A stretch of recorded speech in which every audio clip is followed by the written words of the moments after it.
Hoops Junction. Today, United States defeated Australia 98-88, and once again, my theory proved correct. The only team that could actually defeat the United States Olympic team, the men's basketball team, is themselves. Today, they were on their way of letting Australia pretty much run away with the game because of a few things. Number one, falling in love with the jump shot. Number two, their defensive intensity and rebounding, it was pretty much non-existent for the first three quarters. And it showed because the Australians were getting a lot of loose balls, and several times during the game they had a lead. You know, they went into the half with the lead. But I'm just going to skip all that talk and go to the third quarter. And this is why you have to have players like a Kobe Bryant, or Carmelo Anthony, and now Kyrie Irving. You could ask LeBron James about that, because if it wasn't for Kyrie Irving in the NBA Finals, literally, like, people say LeBron James put together like the best finals they've ever seen. Yes, he did. He had like amazing numbers, triple doubles, Game 7, all that. But at the end of the day, Kyrie doesn't slay and pardon me. He acts as a continuous scorer. See, the NBA has guys that can do it all. Then they have guys who specialize. Then they have guys who are just pure scorers that get you a bucket. Like, give them the ball, get out the way. And tonight we saw that. You know what I'm saying? Like, Carmelo Anthony, he had 31 points. Him and Kyrie Irving, Kyrie had 17 or 18. Him and Kyrie scored all the points for the U.S. in the fourth quarter. It was like back and forth, back and forth, back and forth. And that's the importance of those players. Like, a lot of people think like Carmelo's not good, or they'll say like Kyrie dribbles too much. But what you got to understand is these guys get buckets. And without these guys, teams don't move. Because at the end of the day, literally, the game is about putting the ball in the hole, or putting the ball in the basket. You know, more politically correct. Putting the ball in the basket. If you don't got a guy that after all the ball movements done, after all the defensive breakdowns, after everything, if you can't put the ball in the basket, doesn't matter. And that's where the United States was suffering today a little bit. You know what I'm saying? The ball wasn't falling in the hole. All those little shots they were making on other teams that were less physical that they played so far, they weren't going in anymore. And that's the thing that kind of like gets on my nerves about the U.S. Olympic team. This is like literally, talent-wise, they're like probably like the third best all-time U.S. basketball team. Because you got to put the Jordan team first. I say that Kobe or LeBron team second. The Kobe or LeBron 2008 team second. You know what I'm saying? The 92 Olympic team first. They're like third to me because they have Klay Thompson NBA champion, Kyrie Irving NBA champion, Draymond Green NBA champion. They got they got star after star after star. Like, their team is like not a slouch team at all. All the guys can put the ball on the floor. All the guys can pretty much defend, and all the guys can shoot except for DeMarcus Cousins and DeAndre Jordan. So literally, they have a really, really, really good team to me. But the key issue comes down to this: they're too finesse. They're way too finesse, and that's where a guy like Kyrie Irving or Carmelo Anthony comes into play, because they don't care. I'm taking it to the basket or I'm shooting. Doesn't matter. No finesseness about it. I'm not gonna let the physicality of the game get to me. Like, you can see with Durant, the physicality started getting to him. Klay Thompson, the physicality started getting to him. Plus, he had to defend Patty Mills. You know, if you've ever been a bigger defender, you're chasing around a smaller guy, that wears on you, especially if you can't make mistakes.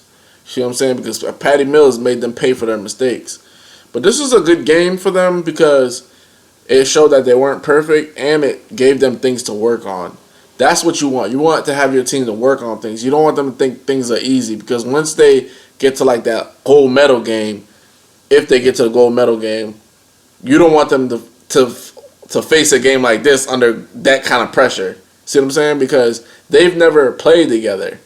Like, Draymond and Klay Thompson have played together, but Kyrie's never played with Durant. He doesn't know where Durant likes the ball. Durant doesn't know where a Draymond Green might like to screen and roll at that time because your instincts kind of kick in. Like, and if your instinct is to fold, which, you know, in a recent past, Durant folded against the Warriors, then that's not good. And if your instinct is to give me the ball, move out the way, but that's not conducive to your teammates, like a Kyrie Irving would do, then that could hurt you as well. So you want them to get all the kinks out now. And I felt like this was that game. I feel like, and it's kind of weird because it was so early. Like usually USA cruises, and then they get like one game where it's like, But this game, it came early, and I'm glad it did because it showed them, look, we got to get easy baskets. Just because Bogut's in the paint doesn't mean we can't get easy baskets. I feel like the U.S., they just settle way too much for threes. They gotta lay off that three ball a little bit. If you're open, fine, take it. But you can't just be rushing up on people taking it. Unless you're Melo or you're Kyrie Irving, because those guys don't have a conscience. You know what I'm saying? Like Kyrie Irving said this about the NBA Finals when he hit that game-winning shot pretty much. He said when he made that shot, all he could think about was all the advice that Kobe gave him. Because Kobe gave him lots of advice. He was like, people were criticizing you. Just keep playing your game. Just keep shooting. And that served right in the NBA Finals when he was going on the 9-0 runs by himself. He kept Cleveland in a lot of those games just by himself. So you need guys without a conscience, and that's what the importance of those guys are. So like when people say like Melo's no good, he's good. He just maybe he's not right in the niche that he needs to be in.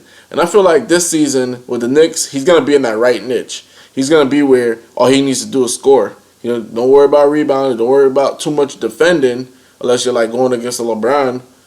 But shooting, scoring, unconscious. That's what it is.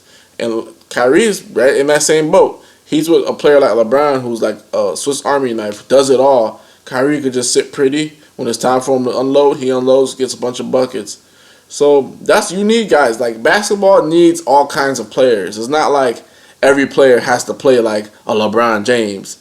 You know what I'm saying? Like that doesn't work like that. You need guys that specialize in certain things and don't have a conscience. Because if Melo had a conscience, maybe Team USA doesn't pull this one out. Same thing with Kyrie, especially Kyrie. Like if he's like overthinking it, maybe they don't pull it out. So that's key. But I like this game for them. I think they played well down the stretch. It's just like they have too many guys that they're too finesse. Like Paul George right now, he's too finesse for me. Kyle Lowry's too finesse. Like you're not getting to the rack. Like you have to have guys that get to the rack. You see what I'm saying? And that's kind of why a lot of younger people don't understand this. But when older people say like the 62 Celtics, they would kill this team, or the 92 Bulls, the 96 Bulls would kill this team. You know why? Because if you watch their highlights, it's not a lot of threes. It's a lot of dunks on people, a lot of layups, a lot of crazy passes. It was the game was like so fast, and how would I put this? It was played at the rim to the point where if one of these teams actually had to go back in time and play against guys like, you know, like a Charles Barkley in his prime, a Michael Jordan in his prime, a Scottie Pippen in his prime, it's not going to be the same. They're not going to be able to shoot all them threes because it's going to be too much post-ups, and the post-ups are going to wear them down defensively. And just like you could spread the floor shooting threes, well, now you got to pack the paint and defend at the basket, but then you got a David Robinson, or you got David Robinson, you got a Shaq, you got a Karl Malone. I mean, those guys will pound you in the paint. Mind you, Karl Malone's bench pressing like damn near 400 pounds. So he'll bench press one of these guys out the paint. So, but that's that game. I think that they learned, and they're going to take this with them because they need to come out with a lot more intensity. They got to start jumping on teams from the gate. They can't allow Australia to shoot 60% from the field. That's unacceptable. This is Vlad from Hoops Junction, where hoops meets hoopla. Peace.